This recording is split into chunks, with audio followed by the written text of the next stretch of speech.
हिंदू समाजावर होणाऱ्या अत्याचाराच्या विरोधात यवतमाळ येथे 10 नोव्हेंबरला हिंदू सकल समाजाच्या वतीने भव्य मोर्चा काढून बांगलादेश सरकारचा निषेध करण्यात येणार आहे।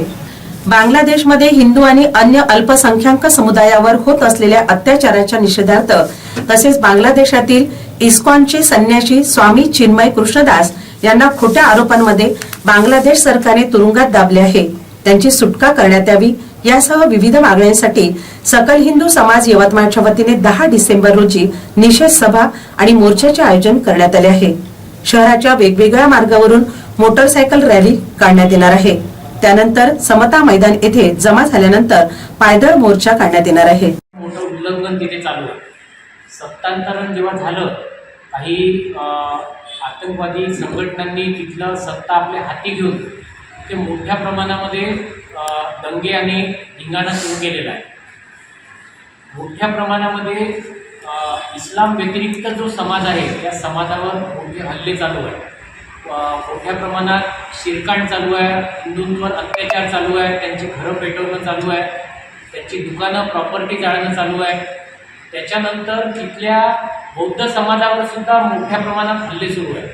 तसंच तिथे असलेले शीख, नंतर आपले जे जैन आहे आणि सोबत तिथल्या ज्या खालिदा जिल्ह्याच्या ज्या प्रधानमंत्री होत्या त्यांच्या अनुयायांवर सुद्धा हल्ले चालू आहेत।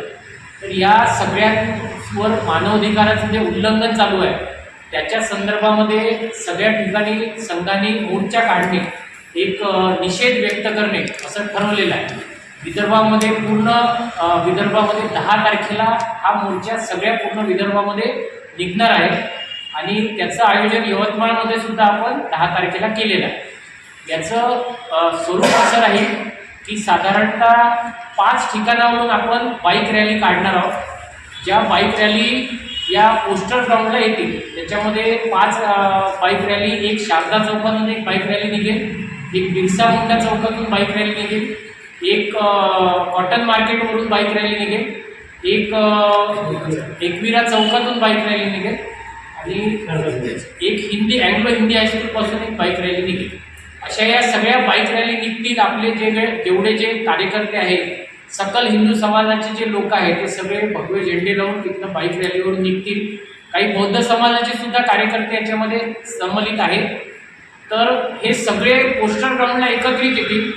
पोस्टर ग्राउंडवरून हा जो मोर्चा आहे हा मोर्चा निघेल, सगळेजण तिथे आपली बाईक लावतील आणि पायी मोर्चा हा निघेल। तो पोस्टर ग्राउंडवरून आपल्या आझाद मैदान जे आहे त्याच्या समोरून पाचकंदील चौकातून नेताजी शहर पोलीस स्टेशनच्या समोरून नेताजी मार्केटच्या समोरून संविधान चौकात येईल आणि संविधान चौकामधून तो LIC चौकाकडे जाईल।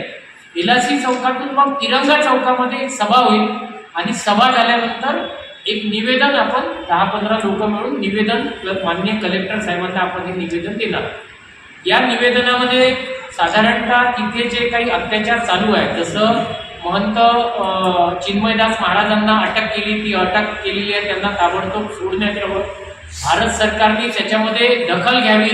भारत सरकारने तिथल्या आपल्या बांगलादेशाच्या राजदूताला सुद्धा या सगळ्या विषयासाठी पाचारण करून त्याच्यावर बोलावं, असे सगळे विषय त्याच्यामध्ये आपण निवेदनामध्ये दिलेले आहेत। हे निवेदन पूर्ण विदर्भामध्ये सारखं आहे आणि पूर्ण भारतवर्षामध्ये सुद्धा संघाचं निवेदन एकसारखंच येणार आहे। त्याच्यामुळे तेच निवेदन आपण देणार आहोत आणि हे निवेदन दिल्यानंतर हा जो मोर्चा आहे आपला हा समाप्त होणार नाही। तर एक हिंदू म्हणून मानवाधिकाराचं उल्लंघन होत असलेला एखादा ज्याला पीडा आहे या सगळ्या विषयाची, अशा प्रत्येक व्यक्तीने याच्यामध्ये सहभागी झालं पाहिजे आणि या सगळ्या गोष्टीचा निषेध केला पाहिजे। कारण ही घटना जरी तिथे होत असली